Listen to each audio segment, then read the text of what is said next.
Pemirsa, Presiden ke-7 RI Joko Widodo berbicara mengenai pertemuan dengan Egy Sujana dan Damai Hari Lubis di Solo, Jawa Tengah. Pertemuan tersebut salah satunya membahas restoratif justice atau permohonan damai dari Egy.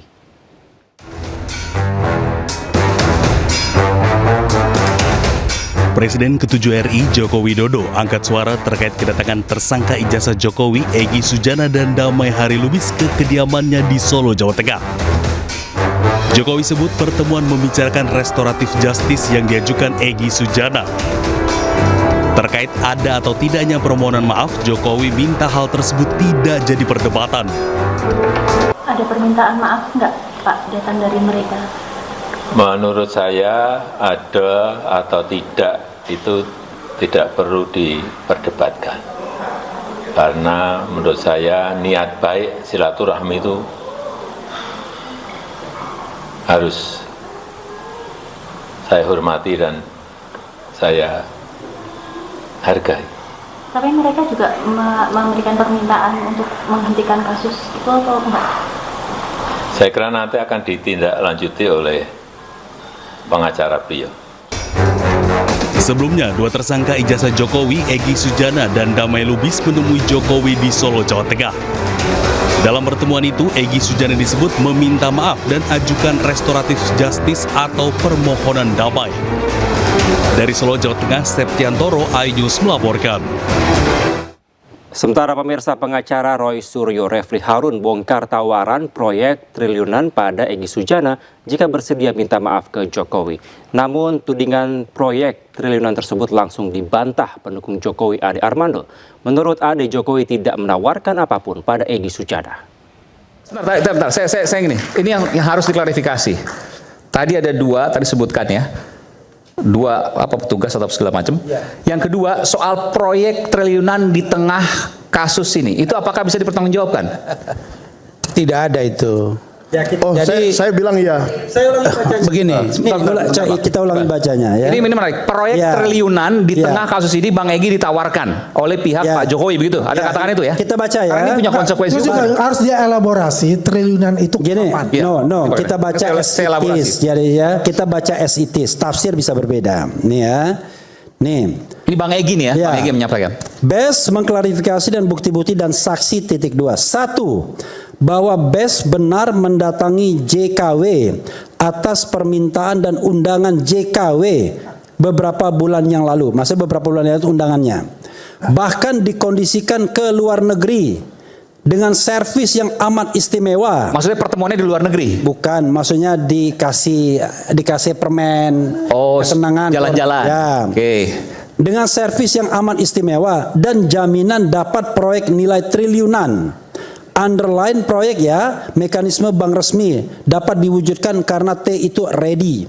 Karena triliunan itu ready. Ya, tapi akhir jalan ke luar negeri itu tawaran deal BES mesti bersedia minta maaf pada Jokowi. Kan intinya adalah Anda akan dapat proyek itu kalau minta maaf, kan begitu? Soal ijazah. Ya.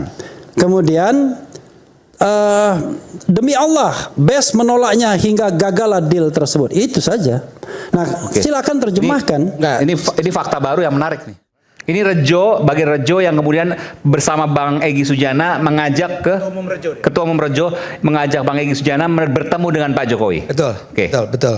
Jadi pertama penjelasan dia adalah dia tidak pernah, Bung Michael, mengajukan apapun kepada tawaran apapun kepada Egy Sujana. Termasuk 1 triliun tadi, proyek dan seterusnya. Kalimat dia adalah tidak pernah menawarkan apapun. Ya. Mereka melakukan itu pakai istilahnya Bung Darisman adalah kemanusiaan, ya. Karena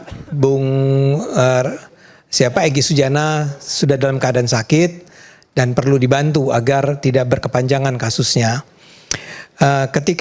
Jadi tidak pernah ada pembicaraan bahkan mengenai itu, tidak ada permintaan dari pihak beliau maupun juga Pak Jokowi agar misalnya Egy Sujana minta maaf. Tidak pernah ada permintaan.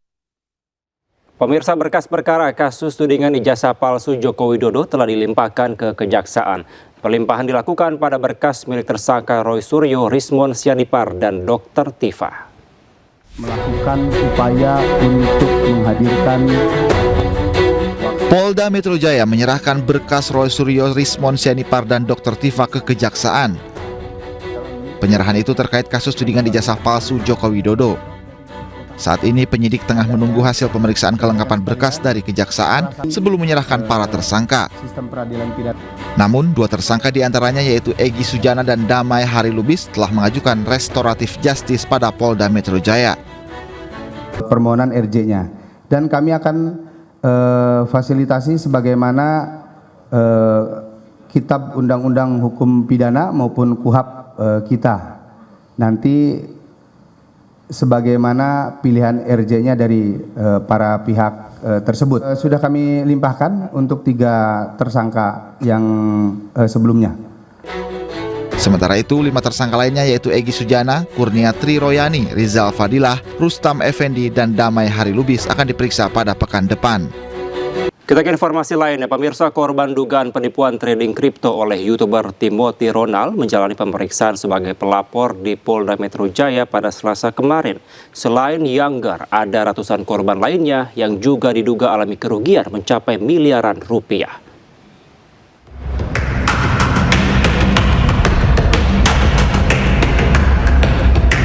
Usai diperiksa, Younger menjelaskan kronologi dirinya bisa menjadi korban atas kasus dugaan penipuan investasi kripto dengan terlapor Timothy Ronald. Younger yang didampingi kuasa hukumnya mengaku tergiur ajakan untuk investasi dengan imbalan mendapatkan keuntungan mencapai miliaran rupiah. Younger dan korban lainnya menjadi member dari komunitas Akademi Kripto, sebuah komunitas yang didirikan oleh Timothy Ronald bersama rekannya Kalima Sada. Saya tergiur karena ada bukti signal bahwa dia mengatakan dari 2 juta itu bisa jadi 2 miliar. Beli koin apapun bisa untung. Dan saya kenanya tuh di koin mata ini. Dan ada indikasi dia kasih PDF itu menjanjikan profit 300 sampai 500%. YouTuber sekaligus influencer keuangan Timothy Ronald bersama rekannya Kalima Sada dilaporkan karena diduga mengajak anggota komunitas untuk berinvestasi pada sejumlah aset kripto dengan modus tertentu. Sekitar 3.500 orang diduga mengalami kerugian dengan estimasi nilai mencapai lebih dari 200 miliar rupiah.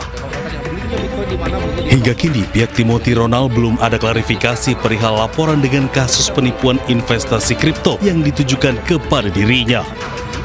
Tim Liputan iNews melaporkan. Pemirsa, 4 terdakwa kasus korupsi pagar laut di Desa Kohot, Kabupaten Tangerang, Banten divonis 3,5 tahun penjara. Tak hanya hukuman penjara, para terdakwa juga harus membayar denda sebesar 100 juta rupiah. Telah terbukti secara sah dan meyakinkan bersalah melakukan tindak pidana korupsi.